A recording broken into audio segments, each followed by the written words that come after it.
శ్రావణ మాసంలో అసలు ఏ శ్లోకాలు చదవాలి, ఏ మంత్రాలు చదవాలి? నాకేమో ఏది చదవడం రాదు. సింపుల్గా చదవగలిగే ఏవైనా శ్లోకాలు మంత్రాలు ఉంటే బాగుండు అని అనుకుంటున్నారా? మీకోసమే శ్రావణ మాసంలో ఈజీగా చదవగలిగే చిన్న చిన్న శ్లోకాలు, చిన్న చిన్న మంత్రాలు మీకు ఇక్కడ చెప్పబోతున్నాను. మొట్టమొదట విఘ్నాలకు అధిపతి అయిన వినాయకుడి శ్లోకం మనం చెప్పుకుందాం. శుక్లాం వరదరం విష్ణుం శశివర్ణం చతుర్భుజం ప్రసన్న వదనం జాయే సర్వ విఘ్నోపశాంతయే అగజానన పద్మాకరం గజానన మహన్నిసం అనేకదంతం భక్తానాం ఏకదంతు పాస్మహే.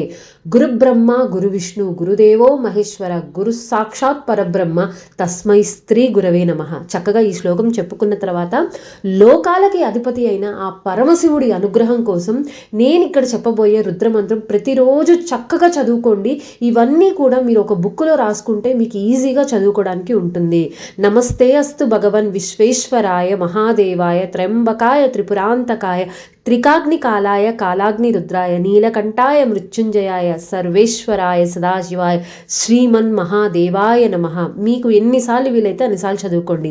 ముఖ్యంగా లక్ష్మీదేవి అనుగ్రహం కోసం భూలోకంలో మానవుల కష్టాలు తొలగడానికి, ఆర్థిక ఇబ్బందులు లేకుండా ఉండడానికి సాక్షాత్తు ఆ వెంకటేశ్వర స్వామి వ్యూహ లక్ష్మీదేవికి చెప్పిన అత్యంత శక్తివంతమైన మంత్రం ఇది. నేను ఇక్కడ డిస్ప్లే చేస్తాను, చక్కగా చూసి చదువుకోండి.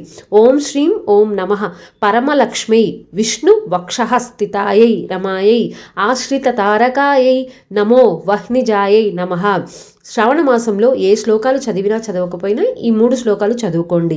లేదు మాకు ఇవన్నీ రావు అనుకుంటే కింద మీకు చిన్న చిన్న మంత్రాలు ఇస్తాను, అవైనా సరే చదువుకోండి.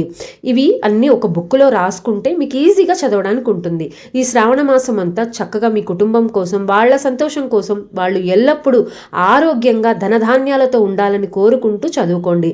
మనం చేసే చిన్న పూజైనా, చెప్పే చిన్న మంత్రమైనా మనస్ఫూర్తిగా చేస్తే దేవుడికి తొందరగా కనెక్ట్ అవుతాం. రేపటి వీడియోలో మళ్ళీ కలుద్దాం. అందరికీ నమస్కారం.